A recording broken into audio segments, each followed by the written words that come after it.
नमस्कार दोस्तों, मैं हूं ध्रुव राठी और ये है महाभारत, एक ब्रांड न्यू पॉडकास्ट जो आपको सोचने पर मजबूर कर देगा। क्या आप अपने देश को जानते हैं? हर हफ्ते मैं लेकर आऊंगा एक सवाल इंडिया के बारे में और हम मिलकर उसका जवाब ढूंढेंगे और इन जवाबों से भारत को और बेहतर समझेंगे। ये एक Spotify ओरिजिनल पॉडकास्ट है in association with ATS studio. Welcome to Mahabharat. अंग्रेजी में कहावत है दोस्तों, only two things in this world are absolutely certain, one is death and the other is taxes. और अगर आप सोचकर देखो दोस्तों, तो इन दोनों चीज़ों के बारे में सोचकर ही हमें बड़ी परेशानी होती है। आज मैं इनमें से एक चीज़ के बारे में बात करना चाहूँगा। नहीं, मौत के बारे में नहीं, टैक्सेस के बारे में बात करना चाहूँगा। सवाल मैं जो इस एपिसोड में पूछूंगा वो ये है कि हम टैक्सेस क्यों पे करते हैं और जो हम टैक्सेस पे करते हैं वो पैसा जाता कहाँ पर है। आइए जानते हैं। टैक्स बेसिकली वो पैसा है जो लोग सरकार को पे करते हैं ताकि सरकार अपना काम कर सके। एक सरकार को, किसी भी सरकार को कुछ ड्यूटीज परफॉर्म करनी पड़ती हैं जनता के लिए, जैसे कि अपने जनता की प्रोटेक्शन करना, फैसिलिटीज़ प्रोवाइड करना, एजुकेशन में इंफ्रास्ट्रक्चर प्रोवाइड करना और बेसिकली एक अच्छा स्टैंडर्ड ऑफ लाइफ देना देश में रहने वाले लोगों के लिए। और इसके लिए सरकार को पैसे की ज़रूरत होती है और मेजर पार्ट इस पैसे का टैक्सेस से आता है। मेजर पार्ट मैं इसलिए कह रहा हूँ क्योंकि सरकार के पास और भी अलग अलग सोर्सेज होते हैं पैसे कमाने के, जैसे कि ड्यूटीज़, फाइन्स और जो पैसा सरकार चार्ज करती है किसी सर्विस पे जो आपको प्रोवाइड कर रही है, एक्सेट्रा। इंटरेस्टिंग चीज़ यह है दोस्तों कि टैक्सेस कोई नई चीज़ नहीं है। टैक्सेस की एक बहुत पुरानी हिस्ट्री है। आप पूछोगे कितनी पुरानी? कनाडा में एक मैकगिल यूनिवर्सिटी है, वहाँ के रिसर्चर्स ने 2015 में एक ancient Egyptian tax receipt uncover करी जिसकी डेट थी 98 BC। ये रिसीप्ट थी लैंड ट्रांसफर टैक्स की। और पता है क्या अमाउंट था इस रिसीप्ट पे? रिसर्चर्स ने एस्टिमेट किया, जो अमाउंट लिखा था वो आज के $1670 के बराबर है, यानी 1 लाख से भी ज़्यादा इंडियन रुपीज़। तो आप सोच सकते हो पुराने ज़मानों में भी रहना कितना महंगा पड़ता होगा जब इतने हाई टैक्सेस होते थे। तो एनीवेज, पॉइंट मेरा ये है कि टैक्सेस एंशियंट इजिप्शियन सिविलाइजेशन के टाइम से चले आ रहे हैं, जो कि one of the oldest civilizations है in history of the world. तो ये टैक्सेस का जो कॉन्सेप्ट है ये शुरू कैसे हुआ था? इसका जवाब आपको तब मिलेगा दोस्तों जब आप सोचोगे कि पुराने ज़माने में लोग पैसे कैसे कमाते थे।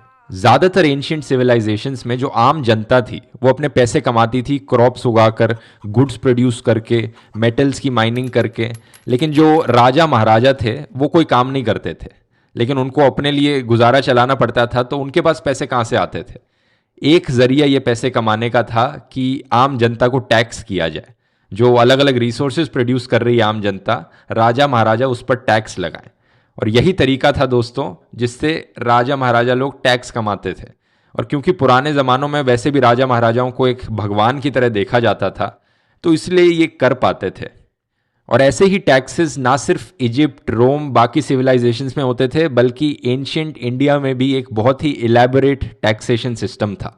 इसका प्रूफ हमें मिलता है 2 लिटरेरी वर्क्स से, मनुस्मृति और अर्थशास्त्र। ये हमें बताते हैं कि एंशियंट इंडिया में टैक्सेस पे किए जाते थे अलग अलग तरीकों से, डिपेंडिंग अपॉन आप कौन थे, आपकी जॉब क्या थी। कुछ लोग टैक्स पे करते थे गोल्ड कॉइन्स के तरीकों से, कुछ लोग टैक्स पे करते थे कैटल के फॉर्म में, ग्रेन्स के फॉर्म में। अर्थशास्त्र में इनफैक्ट डिटेल में लिखा गया है कि टैक्स रेट्स क्या हुआ करते थे, पानी के, ट्रांसपोर्ट के, पिलग्रिम्स के, फॉरेन इंपोर्ट्स के। और थ्रू आउट इंडियन हिस्ट्री किसी ना किसी तरीके का टैक्सेशन सिस्टम प्रैक्टिस किया गया है, चाहे वो मुगल्स के अंदर हो या विजयनगर एम्पायर के अंदर हो। और हर टैक्सेशन सिस्टम और ज़्यादा एलैबोरेट और ज़्यादा लेयर्ड था पिछले वाले से। तो ये तो हो गई कहानी पुराने ज़माने की। अब सवाल ये है कि अभी भी हम क्यों टैक्स पे करते हैं जब कोई राजा महाराजा नहीं रहते? टैक्सेशन का जो आइडिया है ये ज़माने के साथ बदलता रहा है। एंशियंट टाइम्स में आप एक्सपेक्ट करते थे टैक्सेस पे करोगे एक राजा के बेनिफिट के लिए, लेकिन आज एक्सपेक्ट किया जाता है कि लोग टैक्सेस पे कर रहे हैं अपने खुद के बेनिफिट के लिए। आज के दिन टैक्सेस पे करना एक सिविक ड्यूटी कंसिडर किया जाता है ज़्यादातर कंट्रीज़ में। और आर्ग्यूमेंट ये है कि अगर आप टैक्सेस पे करोगे तो सरकार उस टैक्स के पैसे का इस्तेमाल करेगी आपके लिए बेटर फैसिलिटीज़ बनाने में, अच्छी सड़कें, अच्छे स्कूल, अच्छी हेल्थ फैसिलिटीज़, बेसिकली वो सारी चीज़ें जिनकी ज़रूरत आपको है, जो आपको मदद करेंगी। तो बेसिकली आप सरकार को पैसे दे रहे हो ताकि सरकार आपको बेटर सर्व कर सके। Mister speaker sir, I begin by thanking our taxpayers who, as responsible citizens, perform their duty by paying their taxes. It is because of their valuable contribution that our government is able to work for our collective dream of inclusive and all-round development of our nation. ये थी हमारी current finance minister Nirmala Sitharaman tax payers को धन्यवाद करते हुए और acknowledge करते हुए कि टैक्सेस की ही मदद से सरकार चलती है। डेमोक्रेसीज में जनता अपनी सरकार को चुनती है, तो अगर आप सोचकर देखो तो एटलीस्ट इन प्रिंसिपल एक तरह से जनता डिसाइड कर रही है कि वो कितना टैक्स पे करेगी, indirectly through their elected representative. तो एक डेमोक्रेसी ना सिर्फ of the people by the people for the people है, बल्कि also funded by the people है। अब बात करते हैं दोस्तों उन दो टैक्सेस के बारे में जिनको लेकर ज्यादातर इंडियंस सबसे ज्यादा ऑब्सेस्ड रहते हैं। So now I move to part B, taxation related. वित्त मंत्री निर्मला सीतारमण ने 2020-21 का आम बजट पेश कर दिया है। इस बजट में किसानों के लिए बहुत कुछ है, महिलाओं के लिए बहुत कुछ है, इंफ्रास्ट्रक्चर के लिए बहुत कुछ है, लेकिन सबसे जो खास बात है वो है इस बार के डायरेक्ट टैक्स यानी कि इनकम टैक्स स्लैब में बदलाव की बात। इनकम टैक्स ये हर साल बजट के दिन सबसे ज्यादा डिस्कस और डिबेट किए जाने वाला टैक्स है। ये वो टैक्स है जो हर मिडिल क्लास इंडियन के लिए एक गर्व की बात है और साथ ही साथ दर्द की भी बात है। लेकिन क्या आपको इसकी कहानी पता है दोस्तों कि हमने कब और कैसे इनकम टैक्स देना शुरू किया मॉडर्न इंडिया में? यूनाइटेड किंगडम मॉडर्न जमाने की पहली कंट्री थी जिसने इनकम टैक्स को इंट्रोड्यूस किया। Prime minister William Pitt the Younger ने अपने दिसंबर 1798 के बजट में पहली बार इनकम टैक्स को इंट्रोड्यूस किया। और पता है क्यों किया गया ये? रीजन था कि यूनाइटेड किंगडम को हथियार खरीदने के लिए और इक्विपमेंट खरीदने के लिए पैसे की जरूरत थी फ्रेंच रेवोल्यूशनरी वॉर के लिए। तो मतलब बेसिकली इनकम टैक्स को पहले इसलिए लाया गया था क्योंकि सरकार को हथियार खरीदने थे।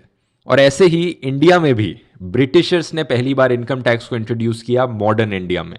रिवोल्ट ऑफ 1857 के बाद ब्रिटिश सरकार इंडिया में एक मेजर फाइनेंशियल क्राइसिस से गुजर रही थी, तो अपने पैसे की कमी को पूरा करने के लिए पहला इनकम टैक्स एक्ट इंट्रोड्यूस किया गया फरवरी 1860 में जेम्स विल्सन के द्वारा, जो कि ब्रिटिश इंडिया के पहले फाइनेंस मिनिस्टर भी थे। शुरुआत में इसे एक टेम्पररी मेजर कहा गया था, लेकिन ऐसे बहुत से और इंडियन लॉस की तरह जो कि एक टाइम पे टेम्पररी हुआ करते थे, ब्रिटिशर्स के द्वारा इंट्रोड्यूस किए गए थे, ये भी परमानेंट बन गया, आज के दिन तक चलता है। पर क्या आपको पता है दोस्तों कि कुछ ऐसी कंट्रीज हैं दुनिया में जहां पर कोई इनकम टैक्स नहीं चार्ज किया जाता? फॉर एग्जाम्पल बहामास जो कंट्री है वो अपने रेजिडेंट्स पर कोई इनकम टैक्स नहीं चार्ज करती, चाहे उसके रेजिडेंट्स कहीं से भी पैसा कमाए। सेम केस है यूनाइटेड अरब एमिरेट्स में और ओमान में भी। हालांकि यूएई में ये रूल्स में चेंजेस होने वाले हैं फ्यूचर में, लेकिन ऐसा क्यों है कि कुछ कंट्रीज इनकम टैक्स चार्ज करती हैं, कुछ कंट्रीज इनकम टैक्स चार्ज नहीं करती? तो जरूरत ही क्या पड़ी इनकम टैक्स चार्ज करने की? ये सवाल मैंने पूछा पल्लव नारंग से, दिल्ली के एक renowned chartered accountant. Income taxes are paid by businesses and individuals on the incomes that they earn. Now, the rationale behind it is that you pay a small fraction of what you earn to pay for public resources.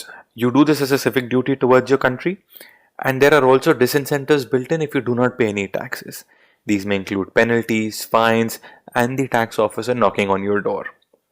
Now, on the other hand, in some resource-rich countries, these funds can come from the sale of natural resources such as oil and coal, and thus these countries are able to do away with the concept of income tax in general.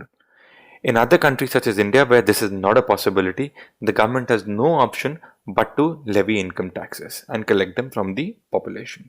इन सारी countries में और बहुत resources होते हैं जैसे कि कोल या फिर ऑयल, जिससे सरकार पैसे कमा सकती है इन पर ड्यूटी चार्ज करके, इसलिए ज़रूरत नहीं पड़ती लोगों के इनकम पर टैक्स लगाने की। लेकिन और बहुत से टैक्सेस होते हैं जो इन कंट्रीज़ में भी होते हैं बाकी कंट्रीज़ की तरह। For example Bahrain first country थी पर्शियन गल्फ में जिसने ऑयल डिस्कवर किया, और ऑयल की डिस्कवरी के बाद वो one of the wealthiest countries बन गई दुनिया में, और आज के दिन वो वन ऑफ द फ्यू ऐसी कंट्रीज है जो कोई इनकम टैक्स नहीं चार्ज करती। अच्छा, तो अब इंडिया और इंडिया के टैक्सेस पर वापस आते हैं। इनकम टैक्स दोस्तों एक एग्जाम्पल है डायरेक्ट टैक्स का। डायरेक्ट इसलिए क्योंकि आप डायरेक्टली सरकार को पे कर रहे हैं। ऐसे ही इनडायरेक्ट टैक्सेस भी होते हैं। Indirect taxes are taxes on consumption. They ensure that the government earns revenue every time you buy or consume some goods or services. So you are in effect paying taxes to the government without actually knowing it. तो indirect tax basically वो पैसा है जो आप सरकार को पे करते हैं जब भी आप कोई प्रोडक्ट या सर्विस इंडिया में कंज्यूम कर रहे हैं। और इनडायरेक्ट टैक्सेस की जो लिस्ट है इंडिया में, ये बहुत लंबी हुआ करती थी। जैसे कि सेंट्रल लेवल पर VAT, octroi, service tax, custom duties, और ना सिर्फ सेंटर पे बल्कि स्टेट्स की भी एक बहुत लंबी लिस्ट हुआ करती थी, जैसे कि professional tax, stamp duty, luxury tax, entertainment tax. अगर आप देखेंगे तो यही रीजन है कि इंडिया में अलग अलग स्टेट्स में मूवी टिकट्स और अल्कोहल अलग अलग प्राइस पर मिलती हैं। Since these taxes affect prices of goods and services, they are also used by the government to encourage or discourage the consumption of some items.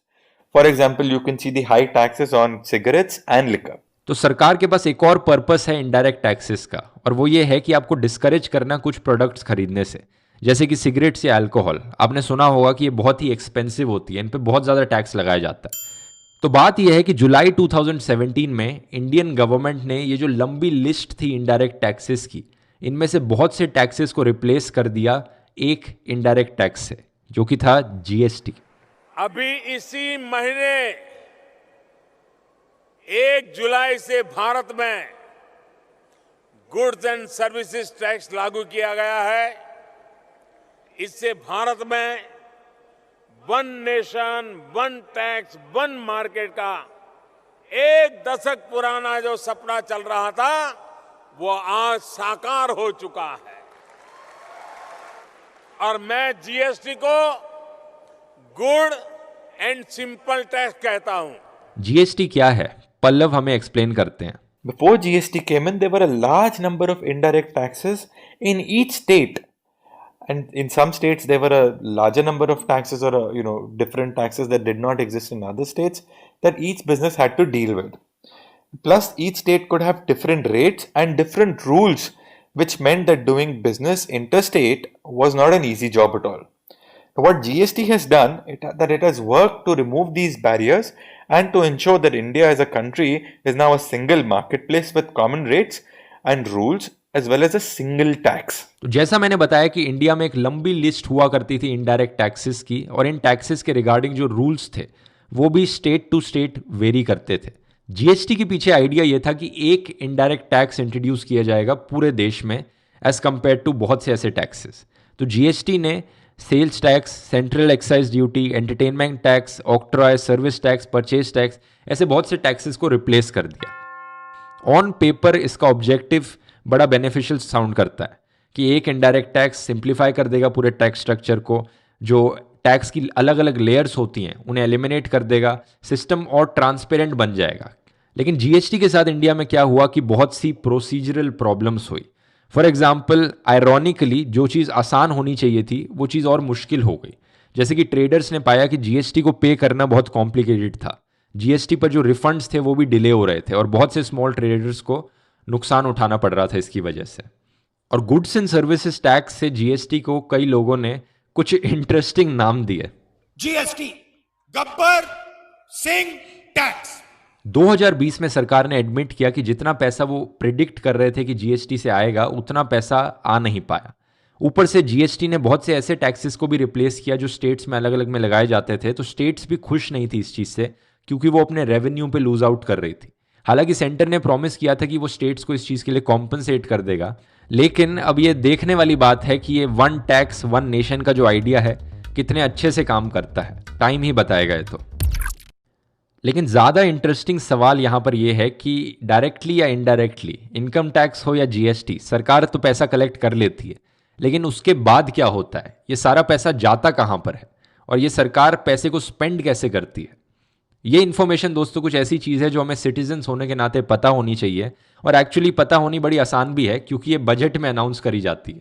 मैंने पूरा अलग से एक एपिसोड बनाया है यूनियन बजट के ऊपर, तो जाकर उसे सुन लेना अगर आप डिटेल्स जानना चाहते हैं इस चीज़ के ऊपर। 100 lakh crores for infrastructure over the next 5 years. हम जो टैक्सेस पे करते हैं और जो सरकार के पास पैसा आता है अलग अलग जरियों से, ये सब एड अप हो जाता है, और जो टोटल अमाउंट बनता है सरकार उस टोटल अमाउंट को स्पेंड करती है बजट के अकॉर्डिंग। फॉर एग्जाम्पल, इस साल के बजट में इंडियन गवर्नमेंट ने प्रपोज किया है कि मेजॉरिटी पैसा वो स्पेंड करेगी इंटरेस्ट पेमेंट्स में। 23.3% पैसा बजट का इंटरेस्ट पेमेंट्स में जाता है, यानी सरकार ने जो पहले लोन्स लिए थे उनके इंटरेस्ट को पे करने में जाता है। ऐसे ही 2020 के बजट के अकॉर्डिंग 2.2% बजट का पैसा हेल्थ पे जाता है, 3.2% पैसा एजुकेशन पे जाता है। अब हमारे टैक्स का पैसा सही तरीके से स्पेंड किया जा रहा है या नहीं किया जा रहा है, इस पे अपनी एक पूरी डिबेट हो सकती है, अपने एपिसोड्स बन सकते हैं इस पे। लेकिन फैक्ट ये है कि टैक्सेस सरकार के लिए एक बड़ा सोर्स है गवर्नमेंट के रेवेन्यू का, और बिना रेवेन्यू के सरकार चल ही नहीं सकती। तो अगर आप चाहें या ना चाहें, टैक्सेस ज़रूरी हैं। लेकिन आप पूछोगे कि अगर टैक्सेस इतने ही ज़रूरी हैं तो लोग कंप्लेन क्यों करते हैं टैक्सेस पे करने के बारे में। कॉमन सेंस हमें ये बताती है कि कोई भी अपना पैसा फ्री में गिव आउट नहीं करना चाहता, और हम इंडियंस तो वैसे भी बहुत कंप्लेन करते हैं कि हमारी सरकार सही तरीके से हमारे टैक्स के पैसे को इस्तेमाल नहीं कर रही है। लेकिन एक इंटरेस्टिंग चीज़ बताऊं आपको, यहाँ पर एक कंट्री है जो एक्सेप्शन है इस केस में। ज़्यादातर कंट्रीज़ में लोग कंप्लेन करते हैं कि हम ज़्यादा टैक्स पे कर रहे हैं, लेकिन स्वीडन में स्वीडिश लोग कहते हैं कि वो एक्चुअली खुश हैं टैक्सेस पे करके, और ये इसके बावजूद कि स्वीडन में one of the highest tax rates है दुनिया में। पर द गार्डियन के एक आर्टिकल के अकॉर्डिंग स्वीडन में लोग टैक्सेस पे करने को एक बेनिफिट की तरह देखते हैं कि अगर वो ज़्यादा टैक्स पे करेंगे तो उन्हें बेटर फैसिलिटीज़ मिलेंगी, और उन्हें लगता है कि उनको वैल्यू फॉर मनी यहाँ पर मिलने लग रहा है। फाइनली आज के एपिसोड को एंड करने से पहले मैं एक कॉमन कंप्लेन के बारे में बात करना चाहूँगा जो बहुत सुनने को मिलती है इंडिया में, कि सिर्फ कुछ लोग टैक्स भरते हैं और ज़्यादातर लोग इंडिया में बस टैक्स के पैसे को चूसते हैं, ज़्यादा डिपेंडेंट है यानी टैक्स के पैसे के ऊपर। हम लोगों की जो पॉपुलेशन है पूरा सिर्फ 3 से 4% लोग टैक्स देते हैं। ये सच नहीं है। हाँ, ये बात सच ज़रूर है कि सिर्फ अप्रॉक्सीमेटली 2% इंडियंस ही इनकम टैक्स पे करते हैं, लेकिन वन ऑफ द रीजंस उसके पीछे ये है कि मेजॉरिटी ऑफ इंडियंस इतना पैसा कमाते ही नहीं कि वो टैक्स की लिमिट तक पहुंच पाएं, और जो लोग कमाते भी हैं टैक्स की लिमिट तक पहुंच भी जाते हैं तो उनमें से बहुत से लोग टैक्स पे भी नहीं करते, इवेड कर देते हैं टैक्स पे करना। To a large extent, yes. In the year 2018, only 5 odd crore people in India, or approximately 3.8% of Indian nationals, had actually filed returns of income. Now, many of these have incomes below the exemption limit, which means that they have to pay no tax at all. So you could actually say that only 2 to 3% of Indians actually pay any taxes. The overall rate of compliance, as you can imagine, is pretty bad for a country of our size. On the other hand, everybody does pay taxes in the form of indirect taxes, which are a major contributor to our tax revenues. लेकिन जो चीज़ आप यहाँ भूल रहे हैं वो ये है कि हर इंडियन इनडायरेक्ट टैक्सेस पे करता है, किसी ना किसी प्रोडक्ट को कंज्यूम करके या सर्विसेज को कंज्यूम करके इनडायरेक्ट टैक्सेस पे किए जाते हैं। और ना सिर्फ हर इंडियन, बल्कि कोई फॉरेनर भी जो इंडिया में रह रहा होगा, इंडिया में रहने वाला हर इंसान किसी ना किसी तरीके से टैक्सेस ज़रूर पे करता है। तो ये था एक क्विक ओवरव्यू एक कॉमनली मिसअंडरस्टूड टॉपिक के बारे में कि क्यों हम टैक्सेस पे करते हैं और हमारे टैक्स का पैसा जाता कहाँ पर है। मुझे पता है मेरे पास आपके दुख का तो कोई इलाज नहीं है जो आपको होता है जब भी आप टैक्सेस पे करते हैं, लेकिन मैं उम्मीद करता हूँ कि आप ये समझ गए होंगे कि हम टैक्स को लेकर जो भी करते हैं वो क्यों करते हैं। मिलते हैं अगले एपिसोड में दोस्तों, बहुत बहुत धन्यवाद। I'm Dhruv Rathi and you've been listening to Mahabharat, a Spotify original podcast created in association with ATS Studio. This podcast was produced and written by Archana Nathan and Gaurav Vaz with research help from Siddhin Vadukul. The title track was composed by Abhijit Nath, who is also our audio producer. All clips and voices used in this podcast are owned by original creators and we have provided links to the sources in our show notes. ATS Studio is a division of All Things Small, the True Stories focused media company run by Siddhin Vadukul, Supriya Nair, Devya Bopanna, Sunil Doshi and Gaurav Vaz.